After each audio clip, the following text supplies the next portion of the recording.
আজকে পঞ্চায়েত নির্বাচনের ফলাফল ঘোষণা হয়েছে। আর আমরা সৈদবন জিপির 5 নম্বর গ্রুপ থেকে আমার পত্নী নির্বাচিত হয়েছেন গ্রুপ সদস্য পদ। আজকের যে জয়, এটা শুধু আমার জয় না, এটা সমস্ত কোয়ালিফায়ার প্রথম খণ্ডের জনসাধারণের জয়। এবং আমি আশা করছি যে আজকে যে আমার যে গুরুদায়িত্ব যেটা দেওয়া হয়েছে, এটা শুধু আজকে যে আনন্দর দিন এটা নয়, এটা একটা দায়িত্ব আমার খান্দ দেওয়া হয়েছে। আর আগামী 5 বছর আমি আমার দায়িত্ব সুন্দরভাবে পালন করিয়া দেওয়ার লাগে আমি আমার যতটুকু চেষ্টা আমি করিয়া যাইম ইনশাআল্লাহ। আর আমি যেভাবে এই নির্বাচনও সহযোগিতা সবার পাইছি, আমি আশা রাখবো আগামী 5 বছর এগুলো পঞ্চায়েতের যেগুলো উন্নয়নমূলক কাজ কাম আইব, এগুলো তো আমার যে এলাকা, এই এলাকার জনসাধারণে আমার লগে সহযোগিতা করবা এবং একটা দুর্নীতিমুক্ত সমাজ আমরা সবাই মিলিয়া গড়িয়া তুলব।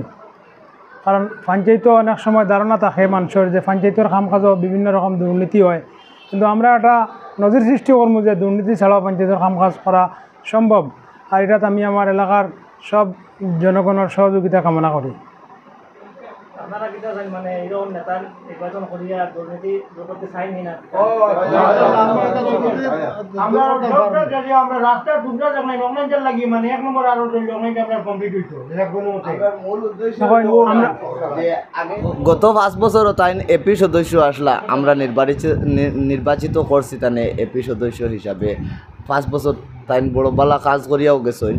আর এই 5 বছর নেক্সট যে ইলেকশন হয়েছে, এই ইলেকশনও আমরা গ্রুপ সদস্য হিসাবে তানে নির্বাচিত করিয়া আমরা আশা পূর্ণ করছি। নেক্সট যে ইলেকশন আইব সামনের দিকে আমরা যে আরও তানে বড় উদ্দেশ্য লইয়া আমরা তানে জিও করছি যে তানে আমরা জেলা পরিষদও বাজাইয়া জেলা পরিষদ বানাইতাম। অথচ আমরাও আরও বড় আশা আছে আমরা তানে বাড়াইতাম। যদিও তাই না আমরা যদি জিপির কাজকর্ম করিয়া যাইন বালাতে আমরা ওলা তান পিছিয়ে রইমু, অথচ তানে আরও বড় নেতা বানাইবার আমরা চেষ্টাও করব ইনশাল্লাহ। অন্য আমরা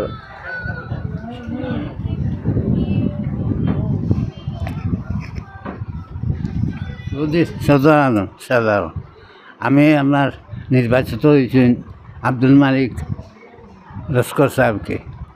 আর আগামী 5 বছর যথারীতি কারবার করিয়া যাইবা। এর পরবর্তী দেখা যাইব আরও নির্বাচিত করতে আমরা আর আরও বড় বানাইবার চেষ্টা করব ইনশাআল্লাহ। আসসালামু আলাইকুম ওয়া রাহমাতুল্লাহি ওয়া বারাকাতুহু। পয়লা সালাম দিলাম বড় খুশি হইয়া।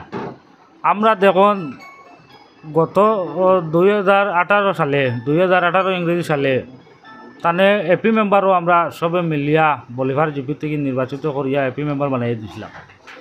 যার কারণে তার অনেক কাজ আছে, অনেক গুণও আছে, অনেক সাহায্য সহযোগিতা সবসময় মানুষের লগে করিয়া গেছেন।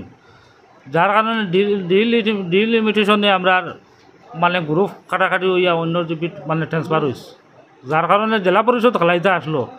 এবার সবে কইছেন মানে মেম্বার খেলে প্রেসিডেন্ট আর আগামীতে জেলা পরিষদ খেলাইবা। এটা কাজকর্ম দেখিয়া মানুষে ওলা মানে উৎসাহ হয়েছেন। ওলা উৎসাহ হইয়া একমত হইয়া সবে সাহায্য সহযোগিতা করিয়া তানে এবারও মানে বিজয় করাইছেন। ধন্যবাদ। আসসালামু আলাইকুম।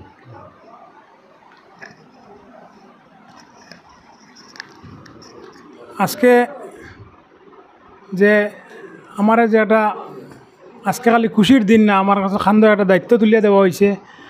আর আমি আমার যে দায়িত্ব এটা আগামী দিনে আমি আগেও কইছি পালন করিয়া যাইমু। যখন আমরা পঞ্চায়েতের বিভিন্নমূলক কাজকাম, বিভিন্ন উন্নয়নমূলক কাজকাম আছে, যেমন আছে জব কার্ডর মানুষের টাকা পাওয়ার কথা আছে, বা বিভিন্ন গড়র PMAY গড় আছে, এগুলো আমি চেষ্টা করিয়া যাইমু যতটুকু আমি আমার তরফ থেকে চেষ্টা করিয়া যাইমু সবরে উপকৃত করিয়া দেওয়ার। কারণ সরকারি বিভিন্ন নিয়ম নীতি আছে, কাম কাজ করতে হইলে গভর্নমেন্টের নিয়ম নীতির মাঝে দিয়ে কাম করা লাগে। ও নিয়ম নীতি বজায় রাখিয়া আমি চেষ্টা করিয়া যাইমু সবর সময় উন্নয়ন করার লাগিয়া। আমার কাছে কেউ বড় কেউ ছোটো না, সব এক সমান। আর আমি আমার বিগত 5 বছর যেটা কার্যকাল আসলো, এটা তো আমি আমার যদিও আমি চেষ্টা করছি, কিন্তু হয়তো আমি কতটুকু সফল হয়েছি না হয়েছি জানিয়ান না। কিন্তু এই আগামী 5 বছরও আমি ওরকম সময় উন্নয়নের চেষ্টা করিয়া যাইমু। আজকে আমাদের যে প্রতিনিধি আমরা নির্বাচিত করে আনেছি 5 নং আনোয়ার পারে, সেই প্রতিনিধির উপরে আমরা অনেক বড় আস্থা আছে। যে আস্থার কারণে আমাদের যে আস্থার কারণে আমাদের বহুত বড় সৌভাগ্যবান একটি বিজয়ী হয়েছি, তাই আমাদের অনেক আনন্দ হয়েছে। তা এতে আমাদের যে 5 বছর আছে এই 5 বছরের কাজের উন্নয়নমূলক কাজ করে যাব ইনশাআল্লাহ।